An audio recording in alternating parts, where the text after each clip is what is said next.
Hey, what is up guys, it's your boy Untitled here bringing you another video today, and today guys, we're going to be doing a team building guide, another entry into I guess the beginner's guide for Grand Summoners. Real quick, I want to shout out the person that actually asked for this real quick, so hold on, let me find their name. Majestic Kite was the person that asked me to do a team build guide. So I could go over some stuff, but let me just say before this video even begins, is Grand Summoners is not really a super complex game. I mean, on the surface, you may look at it and be like, whoa, there's a lot of stuff to do, which there is, but I want to say that even if I cover everything, it's a lot of different factors that go into building a team, like what boss are you fighting, how are the units synergizing with other units, what equipment are you using, what are you trying to do with that team, like are you trying to do maybe like if you're trying to do the rags event, are you doing like the Scylla strat, like with Scylla, Alk and Platinum and Est, or like whatever the case may be. So yeah, just keep that in mind when we're going through this. There's a lot of different ways to build a team and a lot of different scenarios that you can use. So yeah, it's different and everything, but most of the time you can kind of build a team and do mostly all content in the game. But yeah, so what we're going to do today, I'm going to completely build a team from ground up, and I'm going to explain my thought process behind it. So yeah, I think that's like the best way I can do this. Also, real quick before I even start this, everything that I detail in this video, if you guys are still questioning your team composition or whatever the case may be, you can join my Discord. My Discord is in the description below, as always. You can join that, go to the team building section, send a screenshot of your unit list and ask for help, and people will be in there and help you, and then I'll also try to help you as well if I'm in the Discord at the time. So, if you're not for sure, or you want to just make sure that maybe you have a unit that you don't know that is like super good on that team, but you're not for sure, go to my Discord and you can go to the team building section and post and ask questions in there about your team. Apart from that though, let's get into this. So we're going to completely build a team from ground up. Let's go over to, I guess, what is it? This right here. So let's trade out. Leader, let me say real quick because I get this asked a lot. OP, does leader matter? No, leader doesn't matter at all. So don't worry about the leader.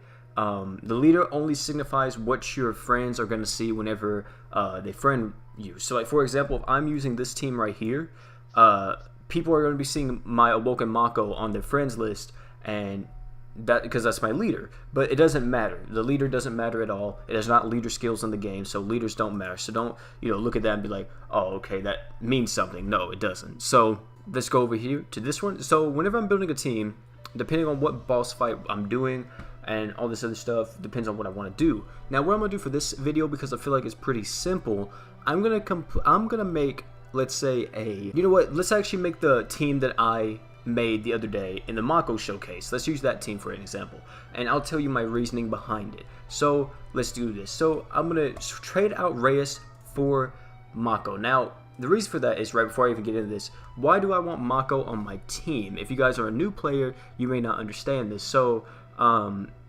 there's multiple roles in the game. There's a breaker, support, attacker, sub-attacker, a tank, and so on. Those are pretty much all the 5 roles in the game.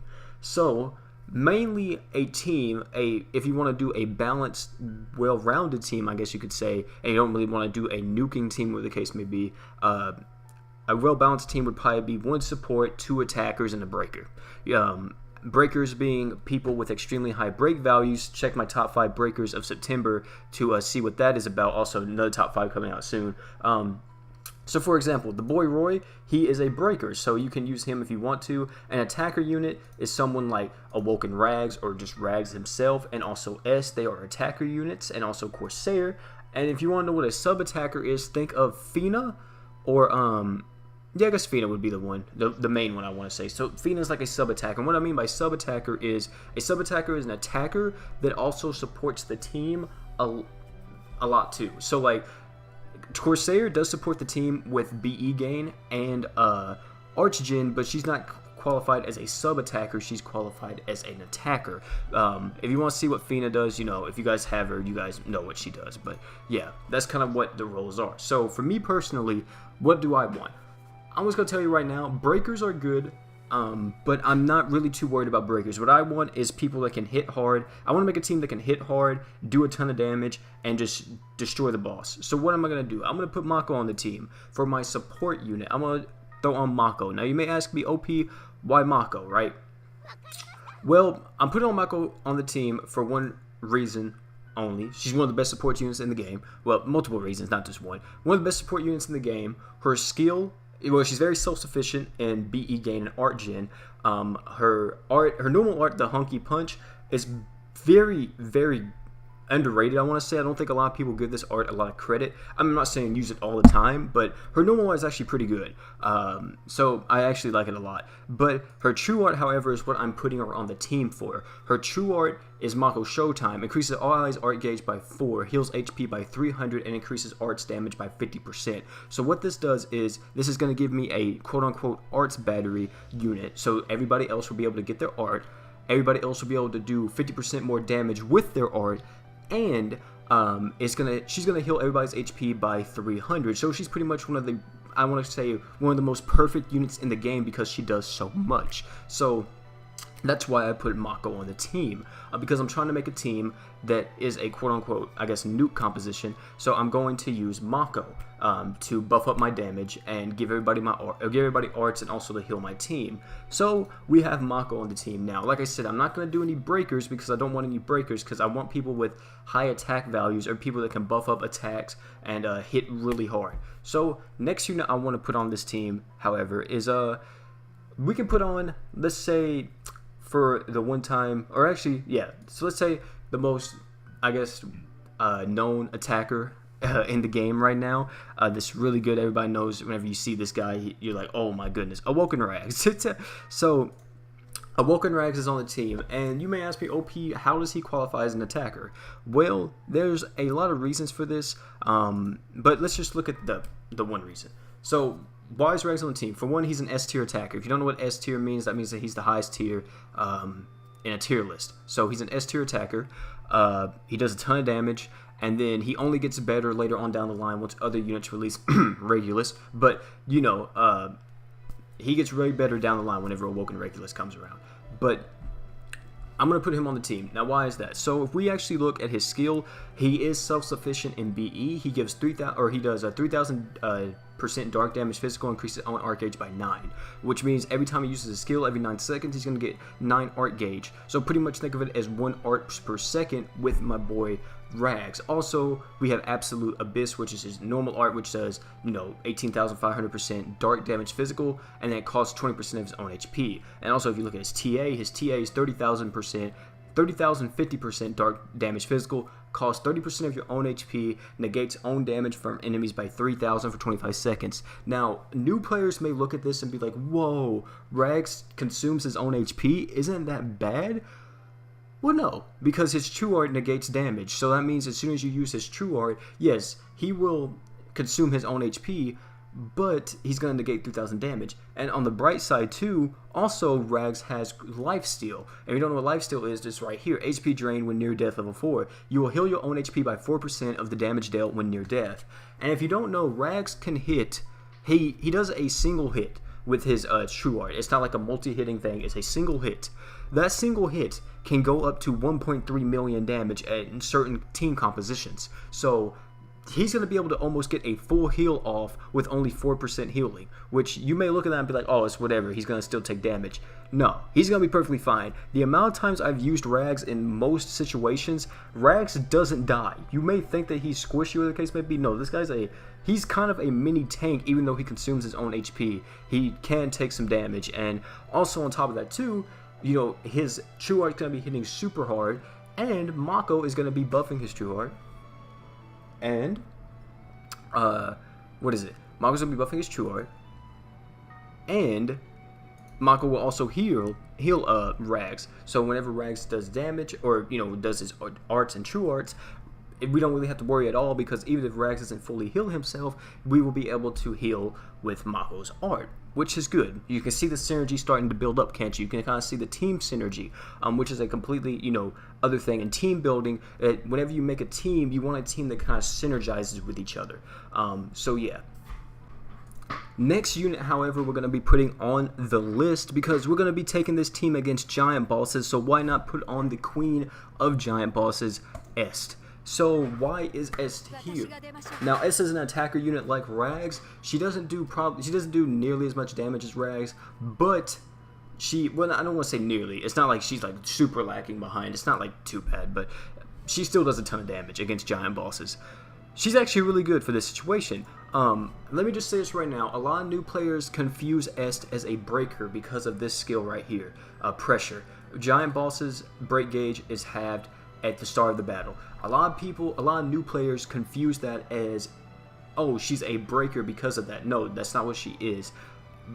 Est is an attacker unit because she wants to do damage, and if you see her break values, for an example, her break value is only 4,550. If I actually go look at a breaker unit, let's just look at Roy real quick, because Roy is probably, I want to say the beginner breaker. This is the guy that if you get him, I'm pretty sure most beginners, this is kind of like one of their first units they get sometimes. So Roy's true art does 5,600 break power, so she's not a breaker at all. And also Roy's normal art does 3,200 break, and then at the same time it's also going to increase his break power by 150% when the enemy is arting. So yeah, definitely she's not a breaker at all because her break values are okay, but they're not super high. She can be used as I want to say a sub breaker. She's not a breaker completely, but she still is okay if you need the boss to be broken and it has like hardly nothing left, like hardly none left in the break gauge. She can break the boss if you want her to. So why are we putting her on the team? For one, this ability right here is useless. Don't worry about the Gandalf ability. She has massive enemy killer. It means that she's going to increase her damage towards giant bosses by 50%, which is really good for an attacker unit. That means she hits 50% harder on all giant bosses. On top of that as well, we have Rapier Dance, which is her skill. This will randomly freeze an enemy and also does 2,800 water damage. And then her normal art is 14,000% water damage physical, increases all allies water elementals, water element damage. There we go.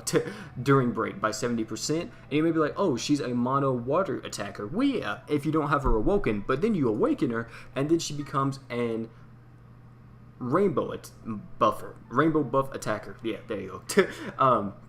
And then her true art does 22,500% water damage physical, increases all allies damage by 100% during break. So what this means is, for one, as soon as the boss fight starts, if we are doing a giant boss, the boss break gauge will instantly be halved.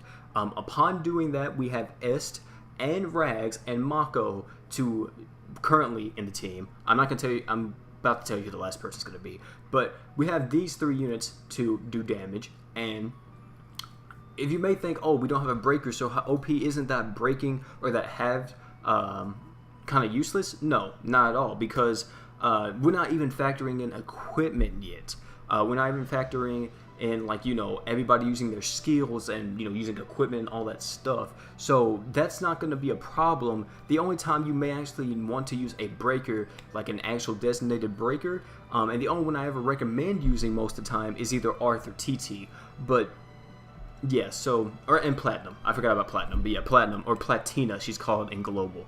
But so I don't really need a breaker on this team because this team isn't meant to break boss. It's meant to do as much damage as possible, but in the process of me doing as much damage as possible, I will more than likely break the boss 9 times out of 10 with this team currently.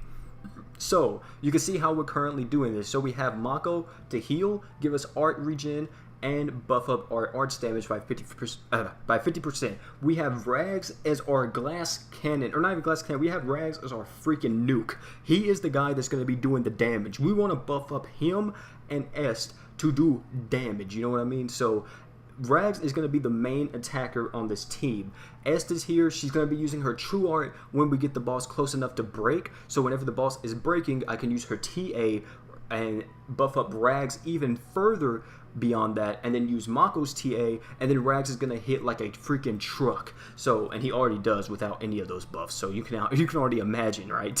So those are the 3 units we're using currently. Now the last unit could I could do a lot of things. I really could. I could add a luck unit on the team if I wanted to, just to have a luck drop.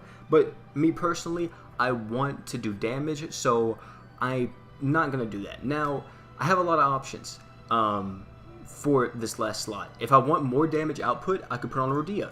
Rodea will buff up everybody's damage by 30%. Wait, is it 30% or 20%? Let me actually make sure before I say it. Yeah, 30%. She'll buff up everybody's damage by 30%, and then Mako will get a buff of 50% because she's a light elemental unit. So, if I want to do this, I could use Rodea as well to even increase our damage output even more. Or, if I wanted to, I could put on Mira, for an example. Well, Mira's not awoken yet, but I could use Mira on the team if we're ever fighting a boss that can be burned to have another attacker unit on the team. Or, I could switch out Mira, or I could put on the boy Czar for another attacker if I wanted to as well. Or, you know what I mean? I can really put on whoever I want to for the last slot because I already have my main 3 units that I want to use. But for me personally, I'm going to put on another Mako. No, I'm just messing with y'all. I'm not going to do that. But for me personally, I'm actually going to throw on Corsair. Now you may ask me, OP, why Corsair? Corsair is the starter unit, as you all know. She's one of the 3 starters that you can choose from, and I actually really like this unit because, for one, I do have her TA, so she's actually an extremely strong unit with her true weapon. She's not really too strong if you don't have a true weapon at all, so I wouldn't recommend using her if you don't have it. But she has her TA, and she's going to help out a lot. So what is she going to do? Corsair is going to kind of hit hard, not as hard as Est and Rags, but she's going to bring some benefits to the table. Now, if you didn't notice, Est actually doesn't have any arts gen in her kit. Her entire kit doesn't have any BE gain, she doesn't have any arts gen, so it's going to be a little bit of a struggle for her to get arts off with, or gets her true art off. Unless, we're using Mako's TA, but whenever Mako's true art is down, or the buff is down, then S is going to kind of struggle to get BE. So what do? I throw on my girl Corsair here, and the reason for that is because Corsair is going to increase BE gain by 20% for water elemental units. Est is a water elemental unit, so she's going to get 20% more BE. On top of that as well, she's going to increase Est's damage by 30%, and, we also have all this stuff going on too. And also, if you don't know what Corsair's true weapon does, her true weapon does, it increases her damage by 75%, and it automatically increases her art gauge. So that's why I recommend only using her if you have a TA, or have her true weapon. So we have that. Now, Corsair also doesn't only bring that to the team. What else does she bring? She brings Snowblood, which is her skill. She can randomly freeze an enemy, does 1800 water physical damage. Her art is completely useless. You're never going to use it because she's always going to have her true art. You're never going to use her art most of the time because she's going to get her true art all the time pretty much. So her true art, which is 22,200% water damage magic, lightly freezes the enemy, increases all allies' art gauge by 20, 4,800 break. This is really good. This means that we have another unit on the team to help with arts, meaning that we can kind of spread out that B a little bit better and kind of take off the strain from Mako only being the person that can give arts to everybody. So now we have Mako and kind of our, I guess, sub-attacker, not even sub-attacker, kind of an attacker that can also help out everybody else. We have Corsair with her true art to give everybody 20 art gauge, which is really good. Like I said, Corsair will not hit as hard as everybody else, but it doesn't matter because that's not what she's here for. She's here to freeze the enemy. I mean, she is here to do damage, but I'm not expecting her to do insane amounts of damage. You know what I mean? I'm leaving that up to Rags and S to do that now, and also increase everybody's art gauge by 20. That's what she's here to do. Now, I want to say this. This would be the team that I run against most content in the game. I would be pretty happy with this team. If these are the only units I had, I would think that I would be able to get through most content in the game. Now, this is where I want to say real quick is that, OP, what about if I go up against a boss that is not weak to freeze? Like, the boss cannot be frozen. Well, Corsair loses some of her value there, doesn't she? Because she cannot freeze anymore. So you may want to take off Corsair. And let's say if you're going up against an Earth boss, right? And you can't freeze the Earth boss, you may want to use like a unit like Shugimoto or a unit like Mira. Or, later on down the line, we'll get Ifrit and stuff like that. So you may want to use a fire attacker instead of Corsair in that situation. Also, if you're going up against an Earth boss, you may want to switch out Est even, because Est is an attacker. She doesn't have the weakest amounts of defenses, but she's not going to really survive against a Earth type depending on the certain boss that you take her up against. So just keep that in mind too, that Est is really good, but she's not, the thing that really hurts her the most is that she is able to, you know, have a type disadvantage. So it definitely hurts her whenever she has to go up against an Earth boss. So, you know, that's what I mean. You kind of have to decide for yourself what units are good for the current situation at hand. You know what I mean? So one thing I want to add on top of this, another layer, if you want to say, one thing I want to, this will be the last thing in the video that I want to talk about, because I talked about why these units are on the team, why I placed them here, what each of them do, and what they're here to do. You know what I mean? So that's what I just did. Now, one thing I want to add on to this is equipment. This right here is one of the biggest things about team comps. Equipment, it's not only just your units, it's also about the equipment you bring. So let's look at this, and let me go over why I have these equipments. First, for Mako, let's go over Mako first. If you guys saw in my Mako showcase, you already know why I have some of these equipments on here, but I'll tell you why. So we have Lesser Demon Heart. Why do we have Lesser Demon Heart? Well, Mako is our support unit, so I want her to have a art every single time. If you don't know what Lesser Demon Heart does, it gives you 5 arts gen every second for 20 seconds, meaning that in 20 seconds you will at least be guaranteed 1 art. In 20 seconds you will be guaranteed at least 1 art, and that's not even factoring in BE gain and all this other stuff, and also Mako constantly generating 5 arts herself. So that literally means that Mako should never struggle with getting a true art. So this will help her get her true art faster and more consistent. Also, I want to say real quick, you could change this for a multitude of things depending on team compositions. You could change this for Optima Raid, which is a better version of Lesser Demon Heart. Well, it has the same same skill. Like, it still does 5 arts for 20 seconds. It's just, it has better stats. You can use Optima Raid, you can use Duck Bag or Letter Bag, I'm pretty sure that's actually what it's called. Chrono, you can use Chrono, you can use, you know, a multitude of things. So don't only let this just tie you down to be like, okay, I gotta use these equipments that OP has. No, you don't have to. It's up to you to, you know, decide that. Next thing we're using on there is Heim. Now, the reason why Mako, one of the reasons why Mako is so strong because of her equipment slots. Her equipment slots are amazing for a support unit. A 5-star support, a 5-star heal, and a 4-star physical attack. The 5-star healing slot is amazing because this, what does this do? This adds on a whole nother layer to Mako. I can put on Heim. Now, what does Heim do, OP? Heim cleanses your allies of everything apart from faint and disease. Now, if you want to know what a cleanse is, if you never played like an MMO or like a MOBA or anything like that, you may not understand what a cleanse is. A cleanse is you pop this, right? So I will heal everybody. I'm pretty sure it's for 1600. If I'm not mistaken, let me actually look at it real quick. I'm pretty sure it's 1600 health. No, 1800 health, my bad. 1800 health. So I will heal everybody for 1800 health, and also upon me using this, I will cleanse any negative stats effects from my units as long as they are not fainted nor diseased. I cannot cleanse those with this equipment. Now, a cleanse removes debuffs from your units. So whenever I pop this, let's say everybody on my team was poisoned. I pop Heim. Heim cleans everybody up instantly. It makes it to where the poison instantly goes away. So if you do not have Heim, because Heim I'm pretty sure is a gacha equipment, you can use an equipment that is, I highly recommend using a cleanse equipment on Mako for her support, or for her healing slot. So yeah, that is what I'm going to use for that. Now, 4-star slot, the 4-star physical slot is Mako Knuckle. Now, Mako Knuckle is really here, this could be changed out for a multitude of things.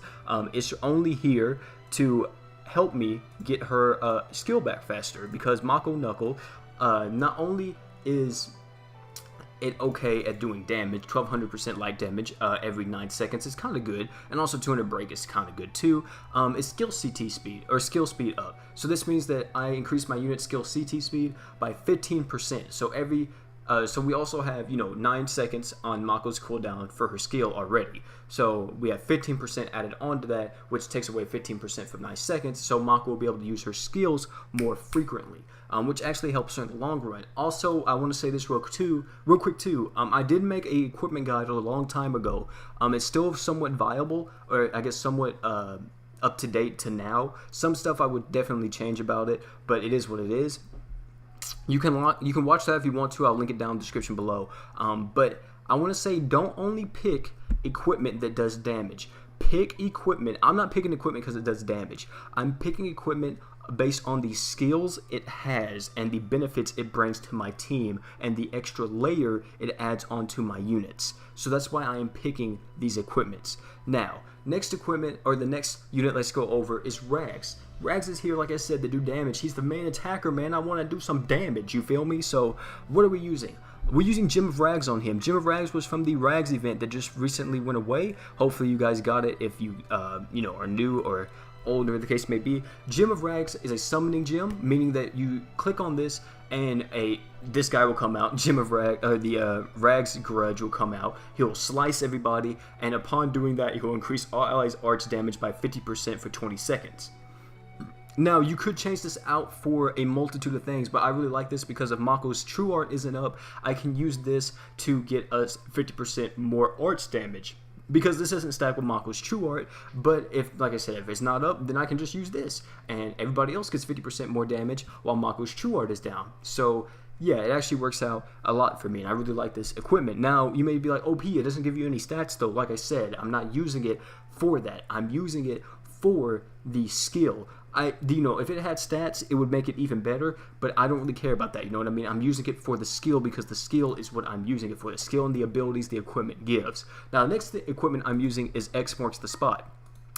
X Marks the Spot is from the Rue and Broly event, recently left about 3 weeks ago. It was here, I'm pretty sure, around 3 weeks ago. This is one of the strongest equipments in the game for any type of nuke compositions or any type of unit that can equip a 5-star magic slot on their unit. So this does 9,999% non-elemental damage magic, meaning that it just does neutral damage to all enemies. So that's good as it is. It will increase all allies' BE output and crit rate by 50% for 5 seconds. Also, it has the ability Hidden Powers, which increases all your statuses by 10%. And if you don't know what status is, that means all your stats go up by 10%. So attack, HP, defense. Really good.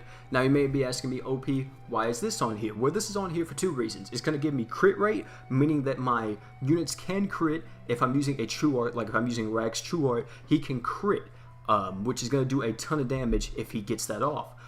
Also, it increases everybody's BE output, meaning that everybody will be able to get a art faster. So if you don't know what BE is what goes into your units. You know what I mean? That is what generates your art gauge.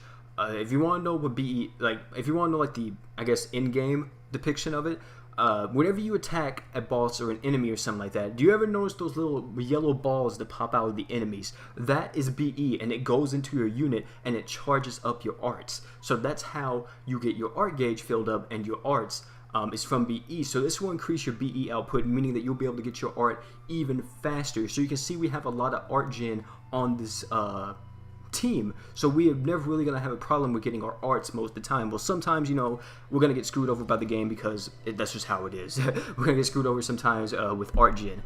Now, the last thing that we have on Rags is Type 0. Type 0 is an extremely strong support equipment. This was from the Rags event as well. What does this do, OP? Well, let me tell you, fam. Let me tell you. This right here increases all allies' art gauge by 50. This is extremely strong. You can see the stats too is really good. 250 HP, 125 attack, 125 defense. Really good. This will increase all allies' art gauge by 50, so I pop this instantly. Everybody gets 50 art gauge. This is really strong. I really like it a lot on this team. You can change this out for a multitude of equipment though. And also, not only that, I'm not only using it, for the stats and the skill, I'm also using it for the ability. The ability increases damage to enemies by 15% for 30 seconds. During the quest, or the very beginning of the quest, I'm going to have 15% more attack, which is cool. Whenever I'm fighting a giant boss and I'm only, if it's only like a thing where you only fight the giant boss and nothing else, it actually helps out a lot in that situation. But it's not really going to get much benefit, but I'm more so using it for the increased allies art gauge by 50, because that's actually huge. Also, the cooldown on this too is amazing as well, being a max limit break. Let's actually look at it. The cooldown for this is only 90 seconds. 90 seconds. For 50 art gauge, that's actually really good. So yeah, but I want to say too, you can definitely trade out this Type 0 for Letter Bag, the Duck Bag, Chrono. You can trade this out for Optima Raid if you want to just give Rags an art and make sure he has a true art every single time. So you see what I mean? That's why we have that on Rags. Now on Est we have Valhite, Treasure Blade, and then let me actually equip Relic Mav on her too. And then we'll talk about why we have this stuff on her. So Valhite right here, I actually don't have it maxed, but it still serves its purpose here. It's still perfectly fine. It's pretty usable in its current form. It's only level 8, but I didn't farm this completely because I was still working on this account whenever I first got this. So yeah, you know, I was still doing stuff. But this still helps me out, however. So what does this do? This, whenever I activate this in a game, this will do 7,650% water damage physical. It will also, when equipped by a human, which Est is a human, it will increase Est's arts damage by 46% once. Arts gauge will decrease for 10 seconds, and also it gives me Iron Hammer of Justice, which is physical damage 15% up for 15% up only once. So I'm going to get even more damage coming from Est. So what does this do? How this works is I get Estes True Art, I pop Estes True Art first, then I use Valhite, then I use the Treasure Blade to give me crit chance. We'll actually show you that in just a second. And we also use Relic Mav to break the boss if the boss needs to be broken. And then that's how we do the most damage with Est on my team. So that's why that equipment is on there, to buff up Est as an attacker. And you can see her attack stat is actually extremely high. But don't let this fool you, because Rags, I'm not gonna lie to you, he beats Est whenever I use her. Whenever I use Est and Rags, Rags usually beats Est most of the time in damage. So yeah, so don't just, you know, only think it's all about attack stat. But also, well, I want to say they're pretty close. It's not like they're like, oh my god, she's like trailing behind so much. You know, they're usually pretty close whenever I use both of them on the same team. Next we're using is Treasure Blade Magnus. Now this is what I was talking about, I get the crit chance. So I use this, it will deal 7,500% light damage physical, increase all allies crit rate by 50% when enemy is breaking. This works well with Est. You can see the synergy, right, with this equipment and Est. Est likes to use her true art whenever the enemy is breaking. This equipment likes to be used whenever the enemy is breaking. So you see that synergy there, and I really like that. I really do. That's why I use it. And also, it's not only for Est; it's a AOE or an AOE buff for your entire team. So it really helps out. Also, you know, we have the ability Dragon Killer, which this will increase damage to dragons by 20%. Really good, really strong. I like it a lot. Now, the next equipment that we are using is Relic Mav. Relic Mav is from the Shadow of Eclipse giant boss. This right here is one of the strongest breaker items in the entire game. And you may ask me, OP, why? Oh my goodness, sorry about that. Nox does that sometimes. But you may ask me, OP, why is this one of the strongest breaker items in the game? Let me tell you, this is 4,500% dark damage physical, poisons yourself, which you may be like, oh, that's kind of bad. The poison damage really doesn't matter, especially if you're on a Woken unit. It's not going to matter too much. You're using a support unit on your team, you're going to heal it right back up, pretty much. So you increase your own break power by 100% for 5 seconds. Now, what does this mean? If you have 3,000 break power, that means if you have 3,000 break power, you will now have 6,000 break power with this equipment. So it is really good on breakers or anybody that kind of wants to break the boss. Now, like I said, I'm not using Est as a breaker, but this kind of helps Est out a little bit because, like I said, I'm not using it for a breaker. So as soon as I get into a boss fight, I'm not popping Est's True Art. I don't want to do that. That's a big no-no for Est most of the time. I don't want to pop her True Art as soon as I get into the fight. I want to wait until the boss break gauge is about to break. I pop this, I pop Est's True Art, and then the boss break will happen. I can pop Rag's True Art, Corsair's True Art, Mako's True Art was already going, let's say before Est's True Art was going. So then everybody gets that buff, everybody does that, boom, the boss is dead. So yeah, that is why we're using the equipment on Est. Now, the equipment on Corsair is the one and only true weapon for Corsair, one of the best weapons for her, really strong, and this is the only weapon I ever recommend using on Corsair for magic attacks, or as the magic attack slot. So what does this do? This gives you 500 attack, this gives you 5,500% water damage magic, 60% chance of freezing the enemy, fire elemental killer, increases damage to fire elemental units by 25%, and she will also increase her damage by 75%. So this will add another freeze onto the team, and it will also buff up her damage. Now the next thing that we have is Bleak Prophet. Bleak Prophet can be traded out for a multitude of different physical attack slots, to be honest. You could use really anything on this slot. It doesn't really matter. I don't really have a reason why Bleak Prophet is here. It's just here because I was like, why not? Just throw it on there, give S some more attack. And then the last thing is Shield of Dawn. Same thing. Shield of Dawn's just here because, you know, why not just have something on S, or not on S, but a Corsair, just to do, just to up her defenses and help out the team. So the Shield of Dawn will negate everybody's, not to negate, but it will reduce damage on the entire team, which is good. So guys, that is my team build guide. I try to go over everything in depth. I can't go over every single scenario and all that. That's up for you guys to do if you are a new player. Now, like I said, you can join my Discord. It's always in the description below. You know, we'll welcome all new players. Everybody is welcome in my Discord. You can go in there and ask help. If you're still not sure, even after watching this video, you can still go in there and you can watch, or not watch, but you can ask people in the Discord for help. So yeah, guys, I don't want to waste any more of y'all's time. This video is already 36 minutes long, but I wanted to say everything. But yeah, guys, hopefully y'all did enjoy this. Hopefully this helped you. If not, you know, go to my Discord, ask for help in there. One of us, me or somebody else in the Discord, will help you. But yeah, guys, apart from that though, it's been your boy OP. Hopefully you found this informative and helpful. And I'm out, guys. Peace.